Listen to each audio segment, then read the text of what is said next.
What is up, Wizards fans? Welcome to another Believe in Wizards podcast. I'm Matt Moderno. That is not Jahadi White joining me here today. I've got Eran Soroka of Sport5 in Israel and the Osim NBA Podcast joining me. Eran, thanks for coming on, man. How are you? I'm great, Matt. Thanks for inviting me. It's a big Yeah, honor. no, this is great. We're long overdue. The last time we did one of these was about 2 years ago. It was very Deni centric at the time, and he was on the in the midst of a heater at the moment. So now we're catching him on another really good stretch of basketball. And I think the last time, it was a bit of a hot streak as opposed to this just feels different. This feels like there's been some growth, like solid. This is where I am now, this is Deni is this player, and anything from here and beyond is is icing on the cake. I think. So I guess just initial reaction to Deni's recent play. Basically, when he was drafted ninth overall, I know that ninth picks are not always going to be great if you're going back in time, but to be a lottery pick, it means that you have a great potential. And actually, in Israel, we saw him leading Israel youth teams, and of course, it's different with the competition level, but we saw the leadership in him. We saw the oomph in him, and we were wondering if when it will come out. And actually, honestly, sometimes over the last few years, we were starting to wonder, where will it ever come out? Will he ever be put in the situation to let it all out?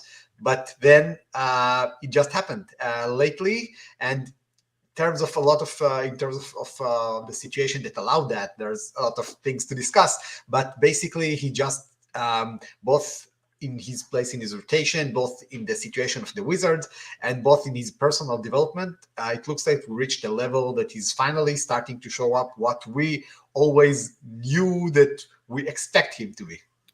Yeah, I think it's just sort of like all those things are hitting at the exact right time, and then we wind up with this 43-point, 15 rebound game. And if you'd have told me he went on like a 4-game in a row stretch where he had 25 plus points and 10 rebounds and 8 assists or whatever, I'd be like, yeah, totally see that. But 43 points and 15 rebounds is just sort of another gear there that I didn't honestly know that he had. It's not skill wise at this point that he couldn't do it. It was just, I didn't think he had like it in him to take that many shots. And granted, he made a huge percentage, but he just looks so much more confident. And I think that's the biggest thing. We always say that Kyle Kuzma is taking away his shots, and Kuzma, of course, he's much like senior player in the Wizards rotation. His stature in the league, he was already a third / fourth best player in the team that won championship. But one of the biggest surprises, which is not very surprising in retrospect, but is that the Wizards re-signed him this summer when it was clear that they are going full tank. They're going to operate the tank and start rolling. And then re-signing Kuz to 4 years didn't make any sense initially. And actually, even after that, I even remember in the depth charts of the off season, people wasn't even expecting Deni to start, and I was saying no, Deni is definitely starting there, not Bilal and not Kispert. With all due respect, Deni is their starting power as small forward, and even when he got the contract extension, it was even more clear. But then Kuzma being there, it looks like just a strange fit in the tanking team, because he can contribute somewhere else so much more. But then when you start to see his contract, so it's a very tradable contract. Unlike numbers nice. Unlike Bradley Beal, which was traded anyway in spite of being untradeable.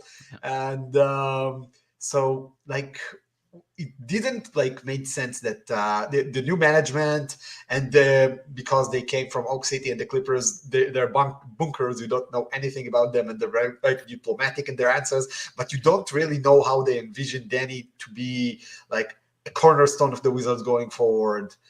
And then signing Kuzma and letting Kuzma and Poole take 20 shots each every game doesn't leave a lot for the rest of the players. And then when the Wizards do tank, and Deni isn't one of the 2 leading scorers, so why is he there?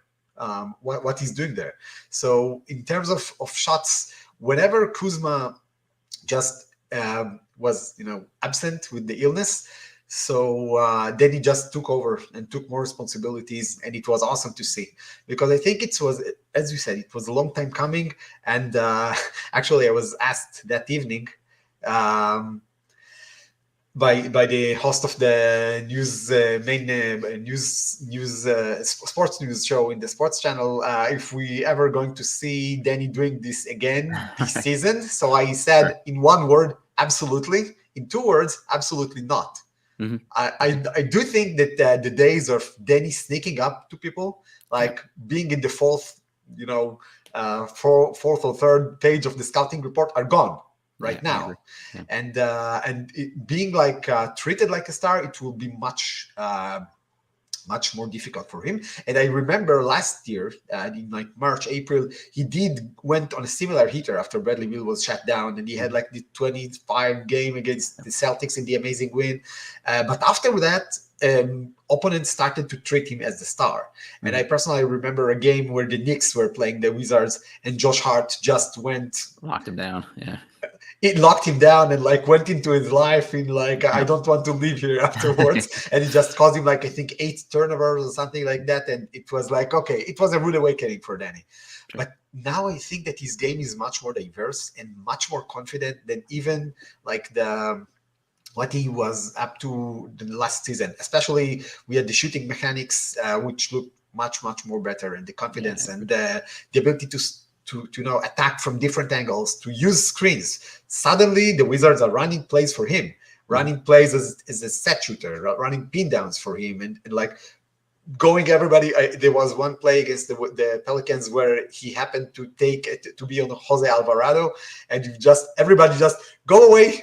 Let me post up this little creature. And then when Deni posted up, so it ended up in assist because when he was coming near the basket, so the defense was concentrating on him, and I think Bagley or Holmes just got a free dunk below the basket. So he's really starting to come into his own, and his game is much more mature, I think, right now, like it was ever, honestly. So we touched on something there a little bit, and this is the one that's really most interesting to me, I think, is a lot of the Deni fans, I think, have this now. Like, Kuzma is now the guy. He's the guy holding back Deni. That's become like the latest narrative I think we're pushing. And just for context, like the post-game press conferences, it's always Kuzma being like, hey, I want more from Deni. I want him to be more aggressive. I want him to take a more active role. I want him to do this. Like, he's taken on a big brother role with him. Like, even in the article for Bulls Forever I did to promote this episode, there's a picture of the two of them, like Kuzma with his arm around him after Deni had a turnover. And it's been a very like nurturing relationship. And we saw Deni's shots trending up even with Kuzma in the lineup.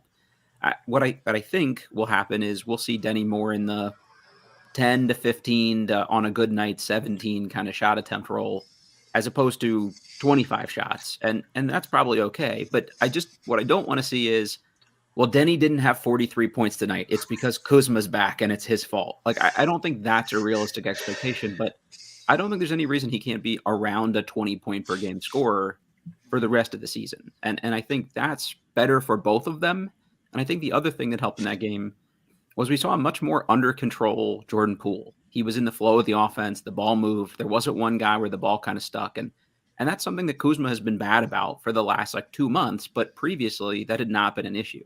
So I think as long as we can get back to what we had seen from Kuzma before, this shouldn't hold anybody back. It should be a good thing for all of them. I agree. And I think that the problem wasn't always just Kuzma, but Kuzma and Poole.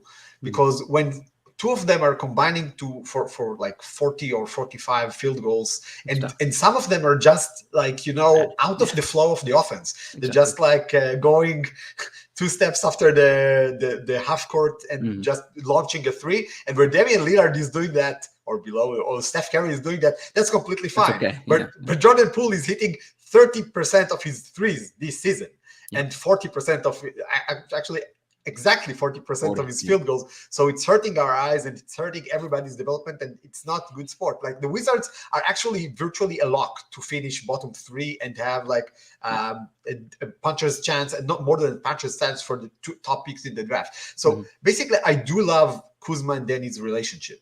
And I actually, when I wrote about Deni after the eruption against the Pelicans, I just wrote that Kuzma should even be his role model.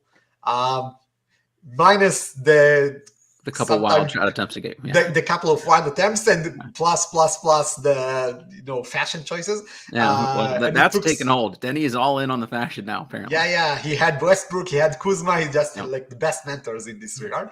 And so if Jordan Poole is playing within the limits of the offense, and if even Brian Keefe is trying to limit Poole's minutes and like get more Bilal and Deni, more Kispert and Deni. So like, as you said, having like 15 to 17 shots for Deni per game is pretty good and is pretty good. And I just want to see Kuzma passing a bit more, like nurturing him and being big brother is great, but defer a bit more to him. And I think they actually can develop a great two-man game that actually will lead to the fact that in the summer, if the Wizards do decide to trade Kuzma, Deni will be more naturally to step into Kuz's role going forward. And like take the responsibility. That actually I think the Wizards can benefit from that, because Kuzma is worth like 2 first-round picks and some good stuff that you can build on. And I think it also not good only for the development of Deni, but also good for the development of the Washington Wizards as a franchise, because Kyle Kuzma definitely does not belong to the current timeline of Uyghur. Yeah, I agree. Because I totally forgot here because we had such good convo. I got to get my ad reads in here out of the way. So we're brought to you by Stateside Vodka and their Surfside hard iced teas, hard lemonades, hard peach teas, hard half and halves. Really can't go wrong with any of the flavors. Also brought to you by BetOnline. BetOnline is your number one source for all your betting needs. Get the latest odds, lines, matchup reports for boxing, golf, UFC, tennis, more, anything you can think of. The NBA, obviously. BetOnline is the fastest and easiest way to place all your wagers, including live betting, your favorite casino and card games, available right from your mobile device. You can head to the website and use our promo code BELIEVE, BLEAV, for 50% off on your first deposit. BetOnline, where the game starts. We just, obviously, doing this on the heels of the All-Star game here a little bit. Just got a question for you, just kind of taking a non-sequitur here. Who is the next Wizard we'll see representing the team in the All-Star game? Is it Deni? Is it Kuzma? Is it Poole? Is it Bilal? Is it other not on the roster yet, if you had to predict? Dominic Wilkins told our guy in the All-Star that he thinks that if Deni will continue to improve, he will be an All-Star. I do think that to get to the All-Star, to begin with, you have to be a competitive team. You can't be a last 3 round team. So probably the next Wizard to reach the All-Star game won't happen until 2026 at the least. But I do think that if the Wizard can get rid of Kuzma this summer and then draft either a very good point guard or a very good center, so maybe either this person, maybe Alex Sarr, or Nikola Topic or Isaiah Collier, somebody of the guards will be the next All-Star, or maybe they will be good in teaming up with Deni and making him the next All-Star. Because I think like Deni, before being All-Star, he should be in the to begin with a top 100 player in the league, which I think he is at least borderline Sure. doing right now in his current form. And then, to become top 60 and stuff. So I hope it's Deni, actually. But I won't be surprised if it won't happen for another 2 or 3 years. For Kuzma, even if Kuzma would hit 30 points per night in a tanking team, it wouldn't matter because people are not even looking at those teams. I was actually surprised that Scotty Barnes got in, not because he's not playing great, because he is playing great, but because the Raptors are winning 33% of their games. Mm-hmm. So for starters, it was nice to see Bilal in the All-Star, although the collaboration with Victor lasted about 4 minutes or I know something. that was a little disappointing to not see them more together. Disappointing, yeah. And he just didn't do. He didn't look like he really gets the flow of the game in any stage. So He looks tired to me, though. Even in that last game yeah. before the break, he just sort of looked like he was a little sluggish. So I think maybe if he's using the rest of his All-Star game here to just or All-Star week to just chill, I think that's probably better for everybody anyway. Yeah, he probably hit the rookie wall, the infamous think rookie so. wall. Yeah, Yep, exactly. So yeah, I really hope they will have an all-star. When they will have an all-star, it means that the team is in the right direction. Because right now they're not on track to have any all-stars over the upcoming years. And I think that actually people are looking at this draft as a bad draft.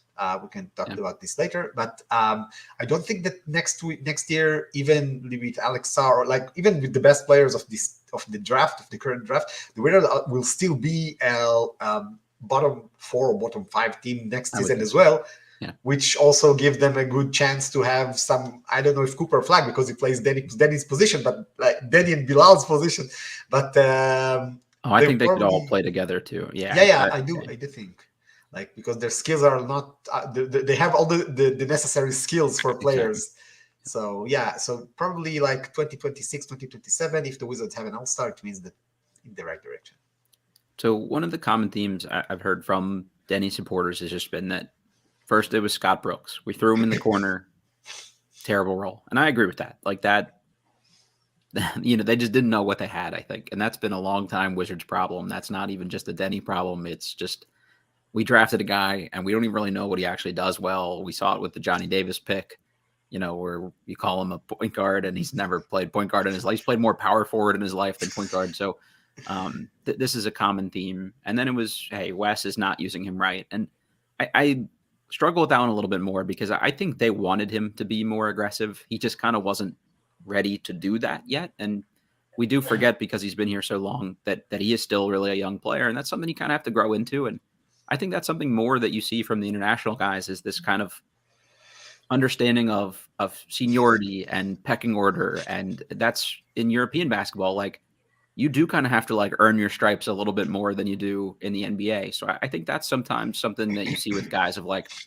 oh, wait, you mean I can just take the ball and go coast to coast whenever I want if I have a mismatch? Okay, great. So I think some of this has been a natural progression, but Brian Keefe seems to be getting the best of Deni. He seems to be getting the best of Corey. I think he's trying to get the best of Bilal so far. But again, I think that rookie wall a little bit is definitely a factor there. I guess, what have you seen from Brian Keefe, and have you liked the change so far? First of all, I do agree with you, with Wes. I don't think he was a great coach by any means, but I do think that even this season, he made strides to accommodate Deni a bit more. It started like when he just tweaked the rotation to have Deni go out at the 6-minute mark, and then get him back in the 2-minute mark of the first quarter when both Kuzma and Poole are on the bench. So Deni had a chance to lead the second unit. And those actually were some of the best Deni minutes that we've seen. Also, he just seemed a bit quite indifferent to what's happening on the court sometimes. And then not changing his rotation when a player is on the heater. Very frustrating. Yep. Very, very frustrating. But he did start to trend in the right direction. And actually, when Brian Keefe was put in place, in the beginning, it looked even a bit worrisome, because if you remember, in the first 3-4 games, actually, it looked like he's going to hand over the team to Bilal and just skip Deni and everybody else. And he gave Bilal Deni's minutes in crunch time, even in close games. And in that point, I remember thinking to myself, okay, there's 2 possibilities here. One, that they're showcasing all the Delon Wrights and Shamets and of the world to get rid of them, to get the value up. And the second thing is that they're preparing to move on from Deni.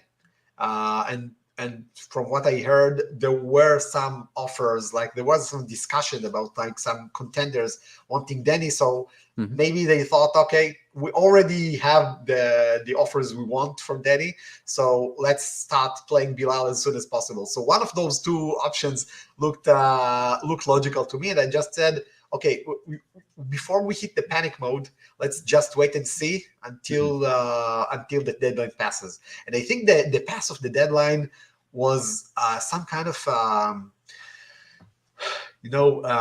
sigh of relief from Deni, because it's not that a sigh of relief, because people in Israel, we are manic depressive country, especially these days, I and can relate. people Oh, with understandable. Yeah. and people like just begging the Wizards to trade Deni. Like, if we have all the things with the people that in the tunnels in Gaza, unfortunately. So people were telling about Deni, just get him out of there now.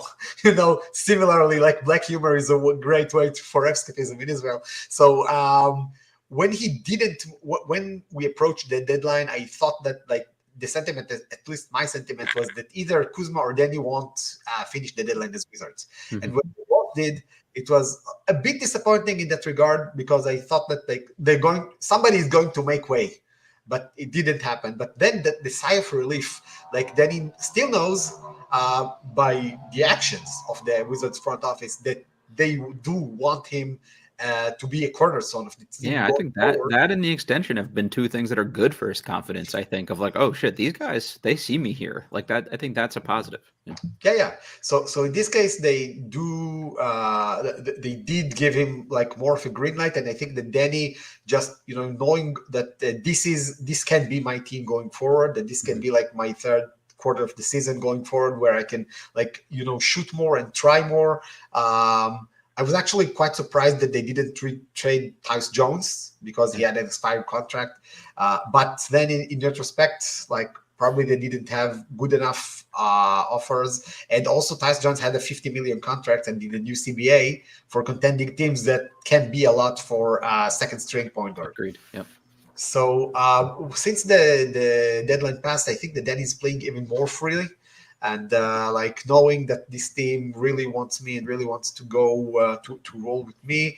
And I think that what Brian Keefe is doing is, like, as you mentioned in the New Orleans game, really containing Jordan Poole in a better way, like trying to minimize his damages, so to speak. So in this case, like, designing more plays for Deni, and like, giving him more leverage and giving him more freedom on the court is definitely something I commend Brian Keefe for doing. And actually, when we're thinking about teams that are developing the right way, so I think the Oklahoma City Thunder are the gold standard in the league, the blueprint. Yeah.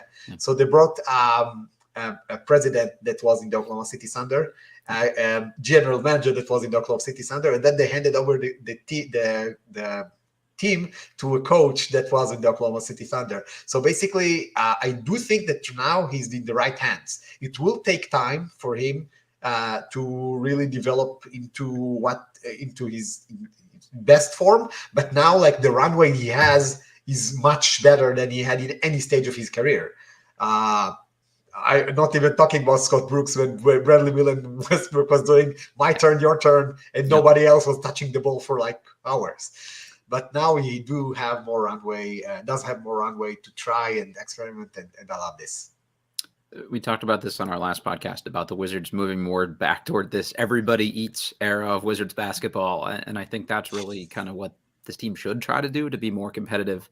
There was one stat I thought was a little bit interesting, sort of circling back to the Kuzma conversation for a minute here. And listener Wade O'Hagan sent me this, and I thought it was interesting. The Wizards are 8-15 this season when Kuzma shoots more than 20 times per game. And the Wizards are 1-30 this season when he shoots less than 20 points per game. And now there's some noise in that stat. I think, obviously, there's just not a ton of wins out of that anyway, but it does sometimes help a team when one guy is an offensive focal point, because when you're drawing that much attention, it does make life easier for other guys. Like, they are going to necessarily not draw the same kind of response from a defense, and that relies on that player taking that many shots to do so in the flow of the game, be a willing passer, which I think for the most part Kuzma has been for his tenure here. But I still don't, even with that stat, I still don't want to see him taking 28 shots a game. I would rather a much more kind of balanced approach to this. But this made me think about just Deni as a focal point of an offense. And we've seen growth and development from last year to this year, but I still think he would need some more time to be the guy, right? Like if he is the guy every night, like you mentioned this, he's going to be higher on the scouting report now, if not, 1A, 1B kind of thing. That's a big jump for an NBA player to see that every night. And I just want fans to just kind of take a calm, rational look at this, be a little patient. If he doesn't shoot 22 times a night on super high efficiency and average 25 points a game the rest of the way, it's not anyone holding him back. It's not a failure on his part. It's just it's a step in the development. It's a step in the learning curve. Like we've been very complimentary of Deni's play this year on this podcast, but one thing I think he struggled with is what to do when he has the ball in the final couple minutes of a game when a defense walls up. We've seen a lot of turnovers. There was one in the Dallas game where he tried to go right through Luka, and Luka just didn't move. And that's just something that's a growing pain that every player, as they scale up in usage and role, will has to do. So I think that's all I'm just kind of saying to everybody's just like, all right, we've hit one step. It might take a while before we see that next kind of jump again. Yeah, I do agree with you. If you even see like the draft of 2020, like the amount of players that became go-to players for their team is very, very limited. Yeah. It's basically Anthony Edwards, Tyrese Halliburton, and LaMelo Ball in the 24 games a year he's playing before getting injured in his ankle for the seventh time and being shut down for the rest of the season. So basically, it's not something that they can hold against him, and I do agree with you. By the way, do we have the same how many times he shoots with Jordan Poole? Because I think that if Deni becomes the second option and getting more of being more of a distributor, I think that Deni does in terms of decision making. I think that Deni is second best in this Wizards team besides Tyus Jones, who is a really, really awesome player. For Deni, I remember I advocated for the Wizards to get Tyus Jones even before this season because I really think that Deni benefits from playing with a pass first point guard and floater second point guard that doesn't even hunt the three or the tough shot, but the good shots. So I do agree with you. To move from the third option to first option is a big jump in any NBA team. Agreed. No matter what. And what is working in Deni's favor right now is that Deni knows that even when he's doing these kind of mistakes or kind of going through the growing pains, it doesn't have any consequences on the team's fate. Like if he would do it for the Milwaukee Bucks or one of the Los Angeles teams or the New York teams, the media would kill him. And here in Washington is whatever, we lost another game, like the seventh in a row. So and nobody, no pressure. So it's better for him to do it with no pressure than to do it in a cooking. When everybody is hitting around him, and in this case, it's good for him. And I just wanted to see him getting the ball more and avoiding going through 3-minute stretches where he doesn't even touch the ball, because the ball has to move. So not only for Deni to be better, but for the Wizards to play better basketball. Like when you see Poole and Kuzma, especially in the beginning of the season, there were too many possessions where the ball wouldn't touch more than one or two hands before Poole or Kuzma just hoist the shots from whatever. I think that's been a big focus for Brian Keefe, especially lately, is to just, hey, we need multiple touches. We want to make the defense work for longer in the shot clock. That seems to be an emphasis, I think. Yeah, and that's good both for Deni and for the Wizards, because in the end, you will have most of these players on for the next season as well.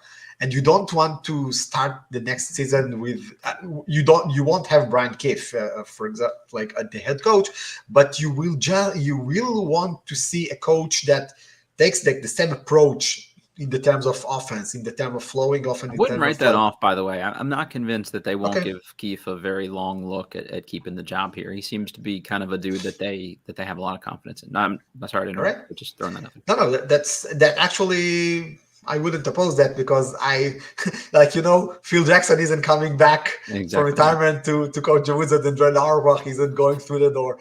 Yeah. So who going to, there are, if you're looking at the next coach of the Wizard will have to be somebody who puts an emphasis on developing players, because whoever the Wizards have at the top 4 or top 5, and Deni and Kispert and Bilal. Kispert, I'm maybe not Kispert because he did make strides, but he's not like a developmental stage because of his age. But whoever will be the next coach of the Wizards will have to put an emphasis. So if Brian Keefe is doing it this season as well, just give him the leash for another season. But who knew Mark Daigneault before he just exactly with the Thunder? So maybe Will Hardy. I mean, there's a couple of these guys that have just kind of come out of nowhere to be really like moving the needle for their team. Actually, Scott Brooks, in his first term with the Oklahoma City Thunder, he started with coaching a very young team, and he just took them to the finals. So I'm not sure that Brian Keefe can do that. I think he's available. We could just bring Scott Brooks back if everybody wants to see that again. Or Kevin Durant, maybe exactly. Young Kevin Durant back. So so I do love what Keefe is doing, like designing more plays and just letting Deni cook more. What's Deni's long-term ceiling? We've seen this jump, like there's still some stuff he's going to have to do. Where do you think he can ultimately get to? Not to limit him or say this is, but where do you personally think like he kind of ends up as a player? I want to see Deni not maybe end up, but reach the stature of a top 60 player, like being the third most important players in on a contender. I want to see him being Chris Middleton, or in the Bucks, in the 2021 Bucks, or Aaron Gordon in the 2023 Nuggets. It's funny. I was kind of thinking like where Aaron Wiggins ended up with that last Warriors championship team. Like sometimes a 2, sometimes a 3, depending on the night. Could be an offensive guy, be a defensive guy. Like that versatility, I think, would be really big for a team making a deep run. Like I like to be the Swiss knife army for a contender. Yep. And when I just went like after the current streak, I just went back to the things that I wrote about him before he started the career. And I was talking to Devin Blair, who was the assistant coach of Mike D'Antoni in the team that actually invented the 3-and-D herd of forwards in this current in the form that the NBA probably use it today. And like he gave like 4 things that every 3-and-D forward should do this in this league: to know how to pass the ball, to shoot the 3, to defend like 3 to 5 positions, and to attack closeouts. And actually, I think Deni reached the point where we have checked all 4 boxes. So in this case, he can really be a valuable guy for every contender. And I'm not sure he will be an all-star, but he can get the occasional all-star. That my team is so good, we need to have a third all-star kind of all-star. Just being in consideration would be consideration to play in like a top level, and I think he really, really can do that. He needs to, there are things that we can all agree he still needs to improve. But then we also start to see this improvement. For example, in lately the game against the Celtics, like in his first possession, he was ending up sizing up Jaylen Brown, like 10 meters from the basket, and Jaylen Brown took away his right. So Jenny just chomped to the left, like passed him like a race car, and just went for an end one when the weak side help didn't come fast enough. So we really do see him try and improve the things, and like when he's also starting to cough up the ball more, which is probably good because he's trying new things, he's trying new stuff, he's facing new defenses. And this is the only way to learn. So in terms of his ceiling, I don't want to put a ceiling on ultimately what he can do, because I do think that he's like objectively, without being an Israeli or a Deni stan, his combination of speed and lateral quickness and strength for this position is on the upper echelon of the league. Most of the players you see aren't as strong or as speed or as quick, and I think the Deni do possess this kind of combination that makes him a very intriguing player, maybe even above the ceiling that you just mentioned. I'm with you, and I think that's kind of where I see this going as well.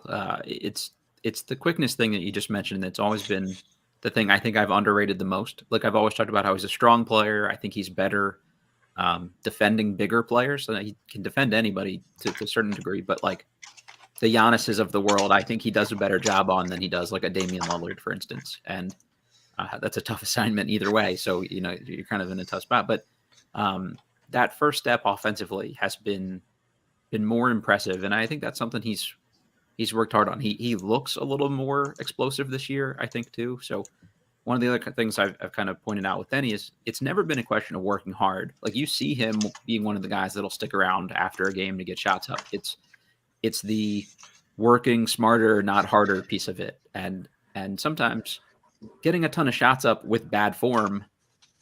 You're still getting a lot of shots up, so you should get credit for that. But also now, like this shooting coach he's worked with, you mentioned it's much more fluid. It looks like, a jumper that is repeatable and he can continue to grow with, that he's hit 40% of those threes in the first year. I mean, there's kind of no cap on where that can continue to go. But it's just now, like, let's see what he adds. Because I think you mentioned the left-hand piece. It's to the point now where when he does go left, I think it still catches some people by surprise. Can he make that kind of an equal part of his arsenal where now I can't, like, I'm still probably going to steer him left, but he's going to be able to hurt me with it just as much. And I think that's going to be something I really hope he makes a point of emphasis on this offseason, maybe some more mid-range pull-up kind of stuff, just giving himself more versatility and options to kind of counter some of the ways the defenses are going to start to defend him, I think. Yeah, I completely agree with you. And just to add to what you said about his quickness, out of players that played at least 35 games this year, Deni Avdija leads the NBA, the entire NBA in pace, like 105.68 possessions per game. So it's not like he's only quickness. Like he's not doing it only like after certain situations. It's sometimes that he takes the rebound and just runs coast to coast. But it also, like, sometimes, like, he's great attacking closeouts right now. He's getting the ball in semi-transition. Like whenever he's getting the ball, he's not like the first step, but he's like on the verge of the first step. And that time you can really catch a lot of players off guard. Like he did it to Terry Rozier in the Miami Heat game. He did it to Luke Cornett in the Celtics game.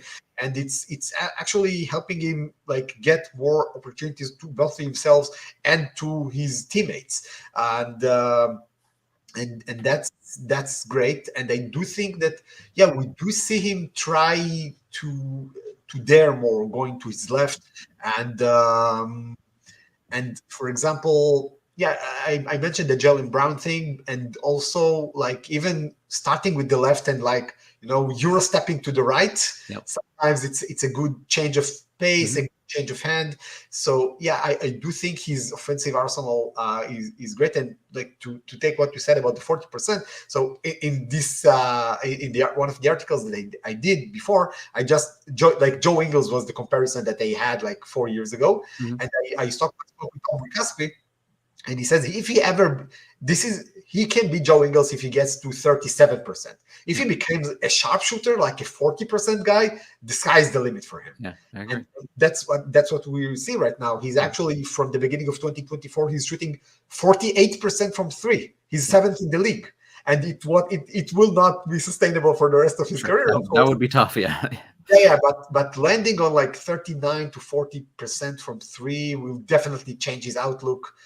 And the Wizards' outlook as well. Because if you have this guy who can do these things as the first option, so, okay, you have something you can build around. And this, if you are going, so you can go with a stretch center that can really open up all of your offense. And that's really a lot of opportunities for the Wizards as a team, as a ball club going forward, which is great news for Wizards fans, not only to Deni stands. I think being well over 40% would be a bad sign for us, for him going forward, because I think it would mean he didn't have the kind of volume that we'd want from him. It's if you can be around 40 on high volume, now you're really making defenses work, and I think that's something we definitely want to see. Yeah, and something that is good and worth mentioning is that a lot of time when you do shoot more, the efficiency goes down. And with Deni, actually, when he shoots more, the efficiency goes up. Yeah, I agree. And this is, I don't think it's very usual to see when players are taking major roles on them. And the players that do take major roles on them and are more, usually they end up in good places. So yeah, this is pretty good. For him, I think what would explain that a little bit is the confidence piece of this. If he's taking a lot of shots, it's because he feels confident. And if you feel confident, you're probably going to make more shots. And I think that's been something he's talked about a little bit here too. The other night after the Pelicans game, he said, I know my spots now. I'm confident on my shot that I worked hard on this summer. I'm in a good mood. Obviously, the franchise believed in me. They signed me for another 4 years, so that was big for me too. I'm just playing free. I'm playing to compete. I'm not really overthinking it too much. And he followed that up by saying, I don't know if something really changed. I feel like I'm just more confident, working hard, patient. It's been a long 4 years for me, ups and downs. My teammates been here with me with all this process. It's been great. They're pushing me. They're looking for me. Without them, honestly, without their push, I could be in that good of a stretch that like I am. So I think he's telling us right there, like, I feel good. I feel confident. And as long as he can kind of keep that confidence, I don't see any reason why we can't continue to see like that level of shooting. Yeah, and even when the confidence goes down because teams target him more, Sure. it is because teams target him more, and not right. because he's not getting the shots. Because I think with Deni, we always thought it's a matter of confidence. Mm-hmm. We always thought that this is the matter, that he's overthinking and he's too much in his head, in his own head, and this can be, something that can derail the rest of his career, and maybe ultimately will be his downfall. But then, oh boy, he does feel very confident right now, and I also love that. This element we saw with him at the beginning. He's a great kid. Mm-hmm. He says all the good things, and he knows like to speak with the media and not to get like on anybody's feet, on anybody's toes in the team, and not like to try to get too ahead of himself and like to feel himself in kind of way.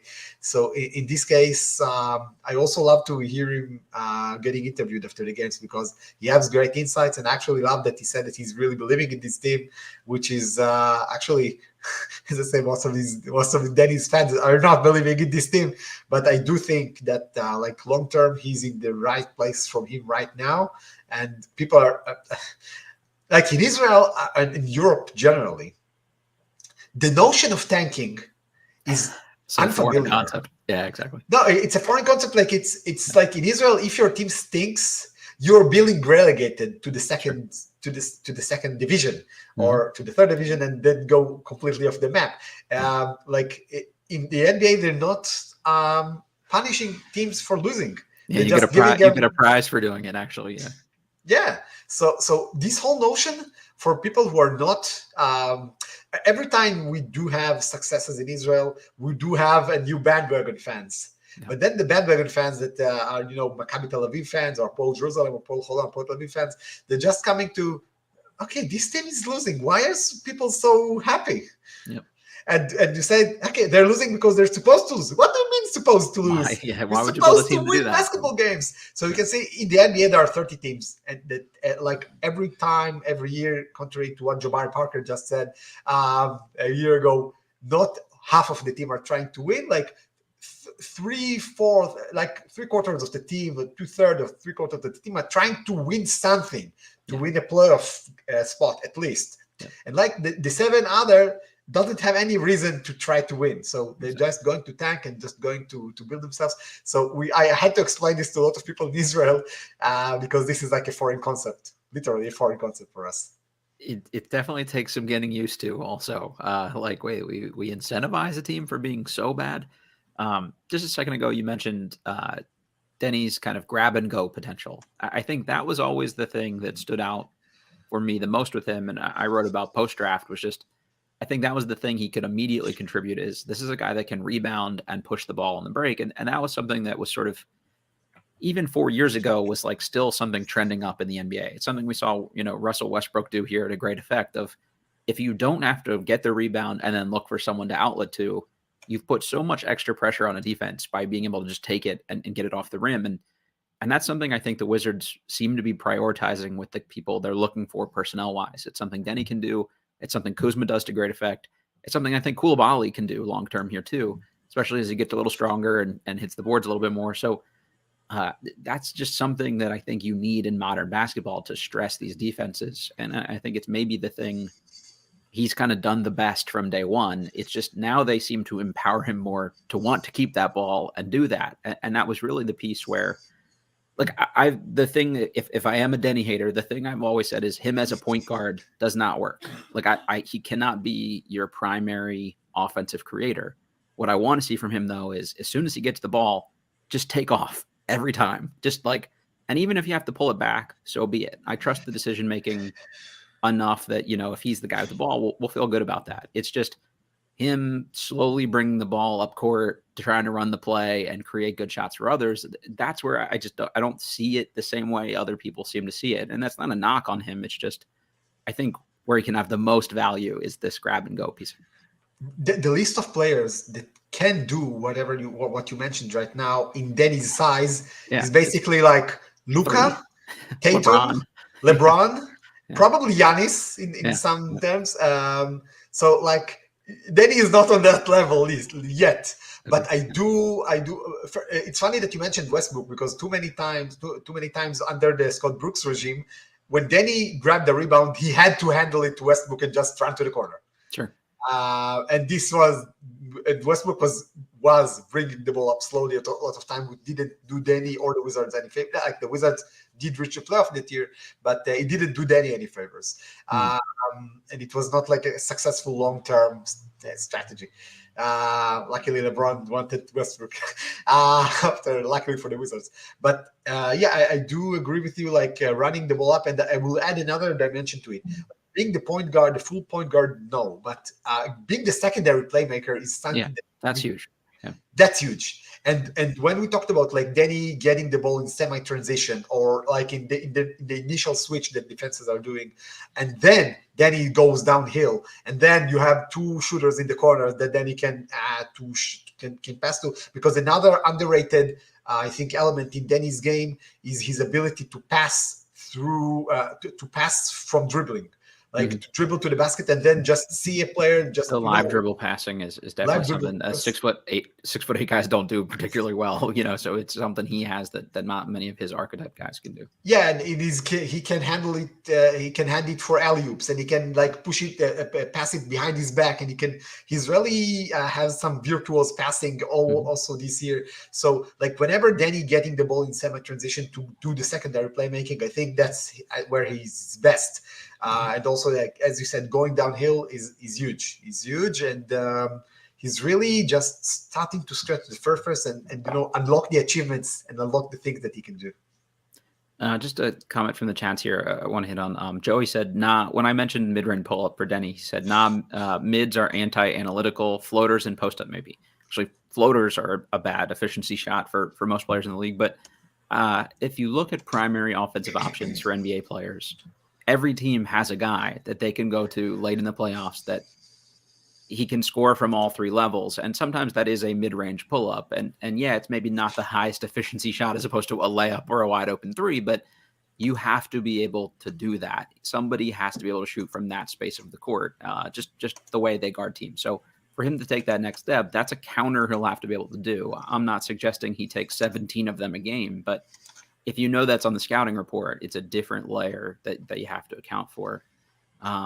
Also, Joey asked, any noticeable differences in Keefe versus Unseld, the Deni style? We talked about at the beginning of the show. If you joined us late, definitely go back and check that out. Elizabeth Hayden said, how do you guys see Deni's chemistry with Bilal in 2 years? I think the thing I've liked about Koulibaly the most so far out of the gates is he seems to kind of do the right things and try to make the right passes. Again, like I'm kind of throwing the last 5 games away because he's looked a little just sort of out of it. But early in the year, it was like surprising. Okay, this is a kind of raw rookie who's like making the right reads. And that's something we saw Deni try to do early on in his career too. So I think these are two guys that want to be unselfish and can play really well off each other. So I feel really good about that. They're both Europeans also. That does not hurt. That's not lost on me, by the way. Yeah.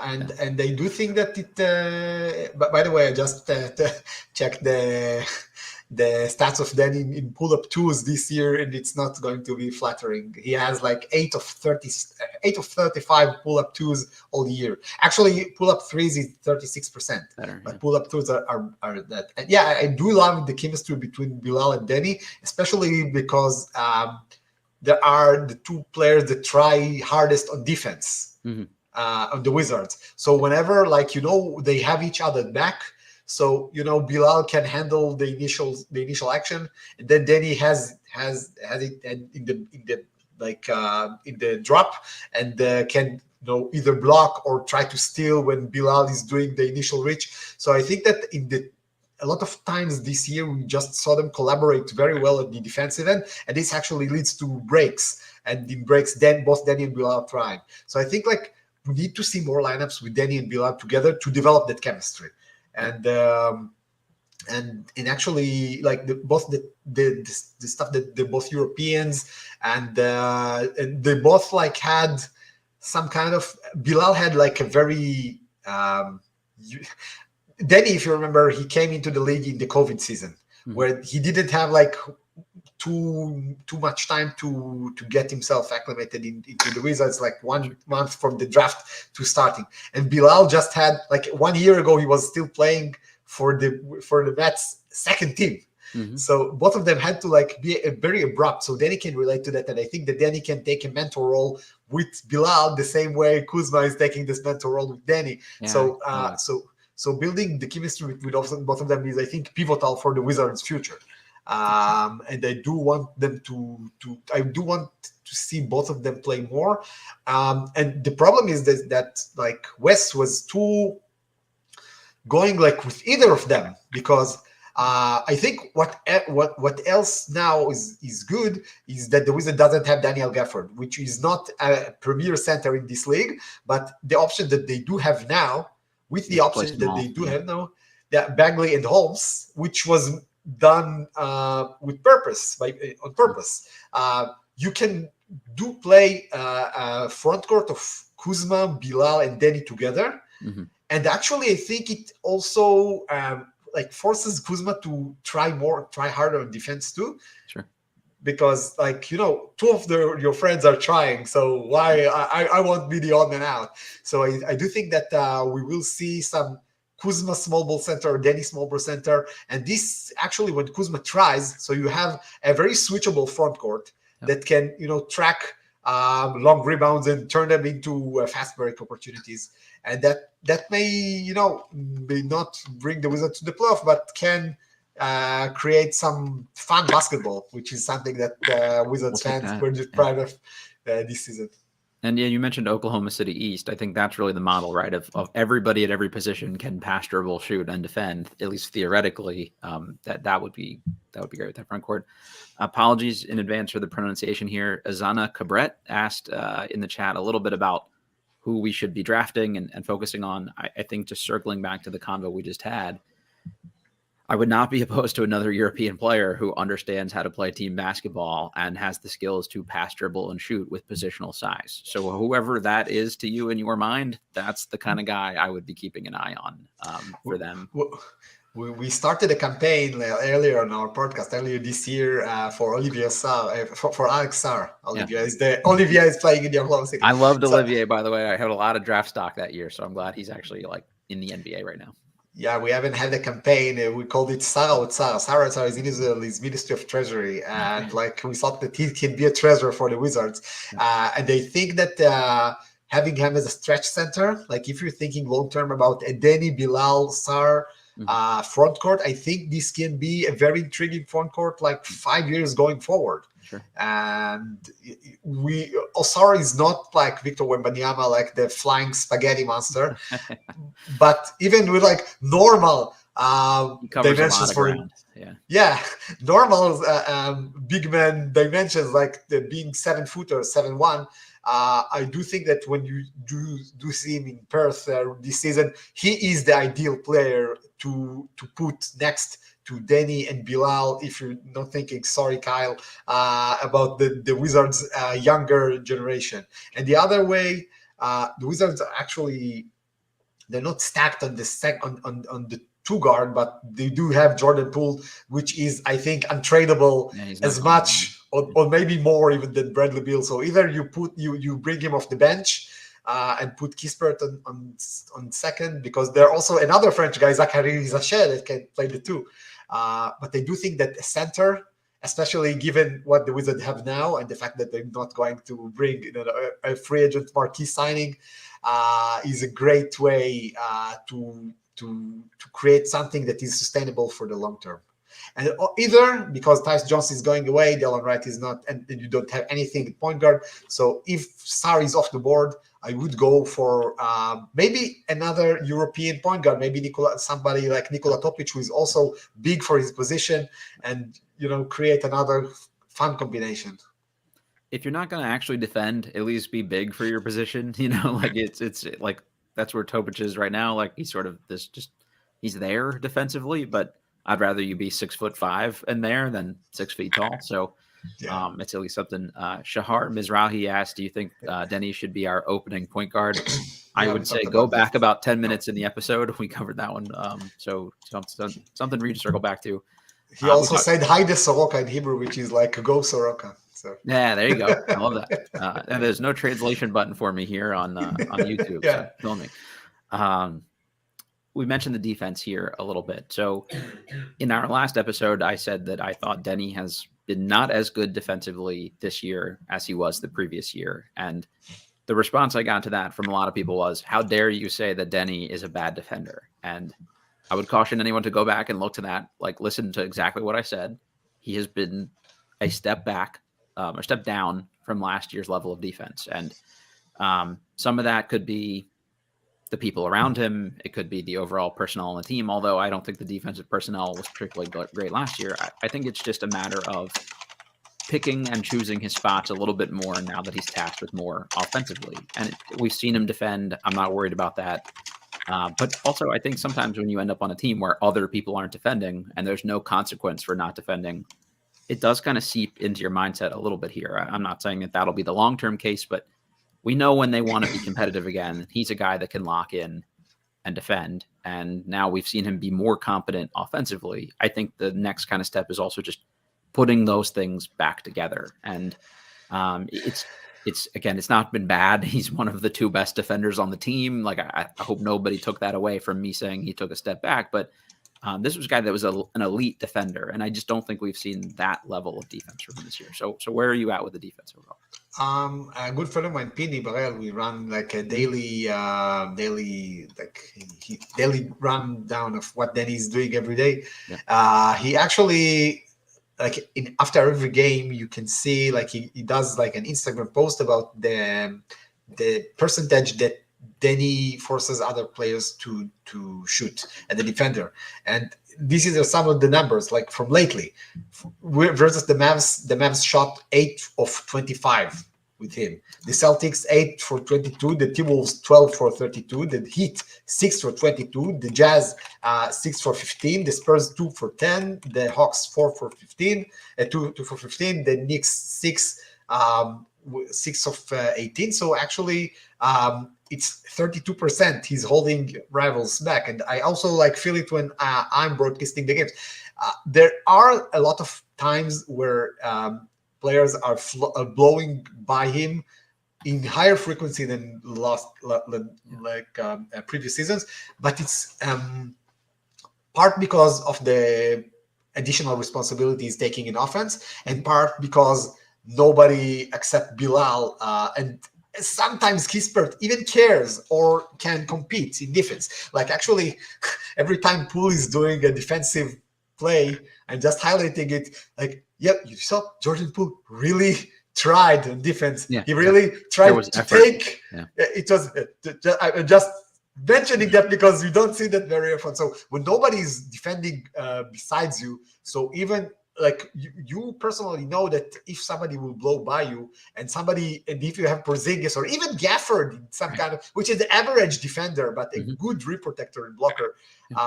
So, sometimes it's the rotations aren't there. Nobody has your back. Like it's definitely discouraging, I think, for a player to be like, all right, I've got no help here. I'm on an island, like I've got the best defensive guy or the best offensive player. It's a tough ask. Yeah, but when he does get to contest a shot, or Mhm. to put a body on somebody, on like ride his hip to the rim, Sure. or try to, so he does still he still does as great defensive job as he did before. It's Mhm. just like the team defense as a concept is horrible. Tyus Jones and Poole are horrible defensive backcourt. Jones is trying, but he's like tiny, and Yeah. Poole never tried. Like he's trying once in a blue moon or once in a game, and yeah, and so this is quite tough for him, and also, as you said, discouraging for a motivational standpoint. When you know that nobody will get thrown to the bench by coach for Exactly. not defending, so there is less of a price for your mistakes. Mhm. So this one also like isn't very good for the Wizards as a team, and one of the reasons that they're losing so much. But this once you have somebody who is more reliable behind him, or more minutes with Bilal, I think he's not only the optics, not only the numbers, but the optics of the defense will get back to what we were seeing from him in years before. Yeah, I'm not worried about it long term or any way, shape, or form. I think we've seen him do it, and I think we can definitely get back to it. And I do hope that whoever they draft is somebody that is going to at least contribute some effort on that end too. Like that should be really the blueprint for guys that they look for, that can at least theoretically be two-way players. So I'm hopeful that that's a theme for them. If you're listening to this on Twitter or X or whatever we're calling it now, or on YouTube, if you go to the YouTube stream and can hit that little like button for us as we go, I always appreciate that. Rate, review, subscribe, all that good stuff is good here too. Um, Eran, I don't have a ton else for you here. Is there anything else Okay. that you'd like to touch on before we start to wrap this thing up? Um, no, I just hope that another thing that I want to see, and he just got on the radar of the national media, like the Zach Lowe pod lately, and the Bill Simmons lately. So I do want to get him at least get some national recognition, which is flattering for the Wizards, Yeah, we'll take as whatever opposed we to can get. Yeah, exactly. anything. And I do see him. I do want to see him. Ofer Shinal just asked. He just called me a king, but he I also also asked if Danny can reach 20 points per game. I don't think like this season, no, but I think that if he keeps up like the 18 to 20 range, this season have probably 3, 4, 30-point games. He can get into the ballots of some people for the most improved player. And this is something that can be a welcome sight for the Wizards in the season, that nobody will get any recognition for any individual effort, any individual award. So I do think that if Danny will have 18 to 20 points per game the rest of the way, he can be like the sixth, seventh in the ballots of the most improved player. And this can be very welcome, very promising, and very welcoming for him and for the Wizards as a ball club. Yeah, I mean, that would be the biggest developmental story of the Wizards over the last 10 years, probably. So that would be amazing. The fact that they haven't had guys that are really even in contention for an award like that has said a lot. I guess if he's asking, can he reach 20 points per game as his average for the season this year, No. I would say there's no chance of that. Could he No. average close to 20 the rest of the way? We talked about that. I think that's much more possible. Can he get to 20 points per game at some point in his career? I think he certainly could. I think the sweet spot for him on a good team is really like 17, 7, and 7. Like that's the kind of guy you want to see on like a winning team. I think if he's averaging 23 points per game, it's probably because the Wizards aren't very good next year. So that's kind of where I'm at. Yeah, definitely. And we don't want. We probably Israeli fans don't want to see him as in a losing team, but I do think that in the long term, with this management, no disrespect to Tommy Shepard, with this management, they seem to know what they're doing, at least. And So they, far, it they looks do okay. have a blueprint. And when Winger went to Ted Leonsis and said, I have a 5 years plan. So people, we're in the first year of this 5 years Be plan. And patient. the first year is supposed to be tough and rough. So let's stand it together we will win. We say in Israel, ביחד ננצח. So just stay patient and trust in the process, and believe in Deni and believe in Wizards. I love that, man. I got to clip that. We're going to have to use that. I do have one last question for you, though. You mentioned that there was a reasonable contingent of Israeli fans that were hoping he would be traded at the deadline. Now that we've seen him take a more active role, do you think that perception has changed? Like, do you think people are now happier he'll be with the Wizards or want him to be here longer term? Or do you think the larger percentage would still like to see him move on to a different team, next year or something like that? I think right now we're like reaching the 15-year plateau since having a player in the NBA, and we never had an NBA player in the playoffs. No, the closest we had was Omri Caspi in the Golden State Warriors. He actually played very good, very well for them, but then not only that he got injured in the ankle, but Steph got injured, and they had to convert Quinn Cook into a two-way player to a regular spot. I think he was actually the first two-way player ever to be converted to a regular standard NBA contract. And then they, because Omri was out for like 2 months or something, they had to cut Omri. And this was a heartbreak in biblical dimensions in Israel. It was like the heartbreak in terms of Israeli NBA fandom. It was similar to the heartbreak we had when David Blatt was fired from the Cavaliers with LeBron. So we do want to see Deni in the playoffs, and we do want to. I think that like a large contingent of the Israeli fans still would prefer to see Deni playing, like the fourth fiddle to Jokic, or like the fifth fiddle to Giannis or to Tatum or something, just to be a part of a good team. Because as we say in Israel, we are regular getting used to players that are trying to win. But right now, if Deni is going to give us like the 20-25 points per game, I think it will it's a little easier, right? Yeah, the sentiment towards the Wizards will be better as long as they give him the opportunity to roam and to get into himself and to get into the state that he can get to. So I think like the sentiment towards the Wizards will warm up as well. Yep, for sure. Are there any next Denis on the way here? Is there a next up-and-coming Israeli star that we should be keeping an eye on draft-wise?